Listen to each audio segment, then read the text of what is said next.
AFC Asian cup 2026 আর এই টুর্নামেন্টেই প্রথমবারের মতো আমাদের বাংলাদেশ কিন্তু অংশগ্রহণ করছে, যেখানে বাংলাদেশ দুইটি ম্যাচ খেলছে।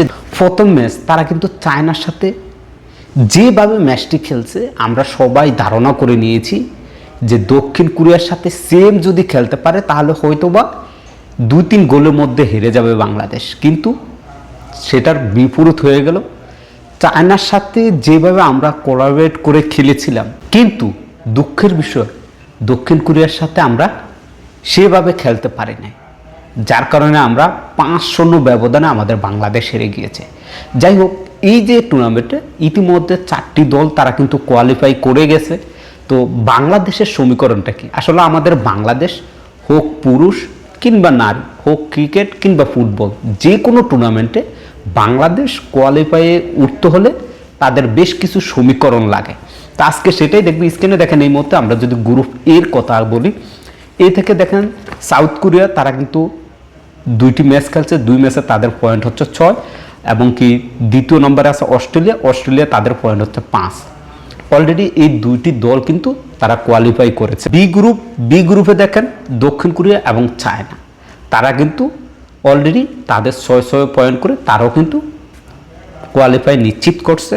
গ্রুপ সিতে যদি আসেন, গ্রুপ সিতে গতকালকের ম্যাচ আপনারা হয়তো বা দেখেছেন, যেখানে জাপান ইন্ডিয়াকে প্রায় 11টি গোল দিয়েছে গুনে, অর্থাৎ তাদের প্রত্যেককে 11 জনকে 11টা গোল দিয়েছে বলতে পারেন।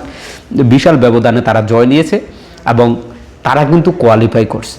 দ্বিতীয় নম্বর আছে চাইনিজ তাইপ এবং ভিয়েতনাম, তাদের কিন্তু এখানে লক্ষ্য করেন চাইনিজ তাইপ তারা কিন্তু একটি ম্যাচ জয় নিয়েছে এবং ভিয়েতনাম তারা কিন্তু একটি ম্যাচ জয় পেয়েছে। তো আগামী ম্যাচটি হচ্ছে যে ম্যাচটি জাপান এবং ভিয়েতনামের হবে, এবং চাইনিজ তাইপ এবং ইন্ডিয়ার ম্যাচটি হবে।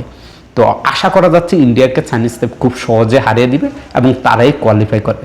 গ্রুপ এ, বি এবং সি, এই 3টি গ্রুপ থেকে 6টি দল কোয়ার্টার ফাইনাল কোয়ালিফাই করে নিয়েছে।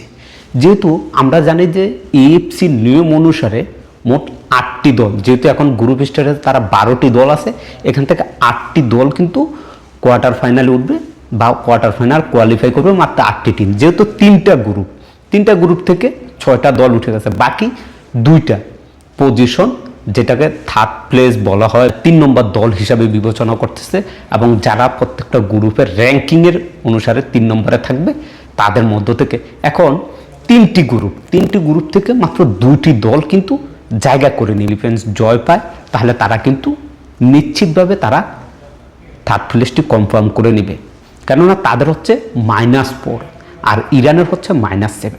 আবার যদি এই ম্যাচটা ইরান জয় পায় সেক্ষেত্রে কিন্তু অনেকটা সমীকরণ আছে যেটা আপনাদেরকে বলবো। আবার যদি এই ম্যাচটা ড্র হয় সেক্ষেত্রেও অনেক সমীকরণ আছে, সেটা আপনাদেরকে বলবো। এবার আসেন গ্রুপ বিতে কে আছে? আমাদের বাংলাদেশ, এবং বাংলাদেশের সাথে বাংলাদেশের পরবর্তী যে ম্যাচটি উজবেকিস্তানে হচ্ছে -6, তারা 6টি গোল খেয়েছে 2 ম্যাচ মিলে, এবং বাংলাদেশ 2 ম্যাচ মিলে 7টি গোল খেয়েছে, বাংলাদেশের হচ্ছে -7। তো সেক্ষেত্রে বাংলাদেশের সাথে যদি উজবেকিস্তান 3 গোলও জয় পায় তাহলে তাদের একটি চান্স আছে। আর যদি দেখেন বাংলাদেশ এবং উজবেকিস্তান ম্যাচটি ড্র হয় সেক্ষেত্রে এই 2টি দলে কিন্তু বিদায় হয়ে যেতে পারে। আর যদি বাংলাদেশ জয় পায় সেক্ষেত্রে বাংলাদেশ কিন্তু 3 নম্বর পজিশনটি দখল করে নেবে। এবার আসেন সর্বশেষ গ্রুপ হচ্ছে সি গ্রুপটা যদি আপনি একটু লক্ষ্য করেন, সি গ্রুপের 3 নম্বর পজিশনে এই মুহূর্তে কারা আছে? ভিয়েতনাম আছে, আর ভিয়েতনামের পরবর্তী ম্যাচ হচ্ছে জাপানের সাথে। এখানে একটু লক্ষ্য করবেন ভিয়েতনাম তারা কিন্তু একটি ম্যাচ জয় নিয়েছে, অর্থাৎ জয় পেয়েছে, এবং তাদের কোনো মাইনাস নাই, তাদের 0 আছে এই মুহূর্তে পয়েন্ট বা গ্রেড যেটা হিসাব করেন জিডি, তাদের 0 আছে। এখন ভিয়েতনামকে যদি জাপান 2 গোলে হারায় তাহলে তাদের -2 হবে, যদি 4 গোলে হারায় তাহলে -4 হবে, যদি 5 গোলে হারায়, অর্থাৎ জাপানের সাথে ভিয়েতনাম যত গোলে হেরে যাবে ততটাই হবে মাইনাস পয়েন্ট।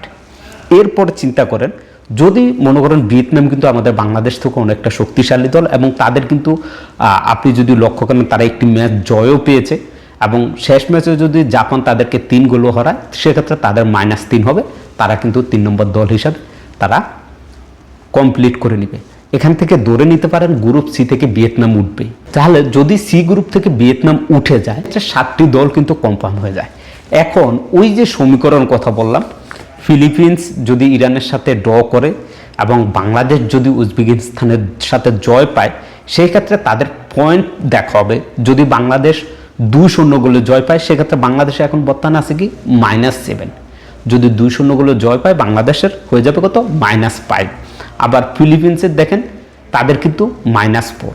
তারা যদি ইরানের সাথে জয় পায় তাহলে তো তারাই উঠে যাবে, আর যদি ইরানের সাথে ড্র হয় সেক্ষেত্রে তারাই উঠবে, কেননা তাদের -4। বাংলাদেশও হয়ে যাবে কত -5। আর যদি বাংলাদেশ তারা উজবেকিস্তানকে 3-0 গোলে হারাইতে পারে, আবার বলছি যদি 3-0 গোলে হারাইতে পারে, সেক্ষেত্রে বাংলাদেশে হয়ে যাবে -4।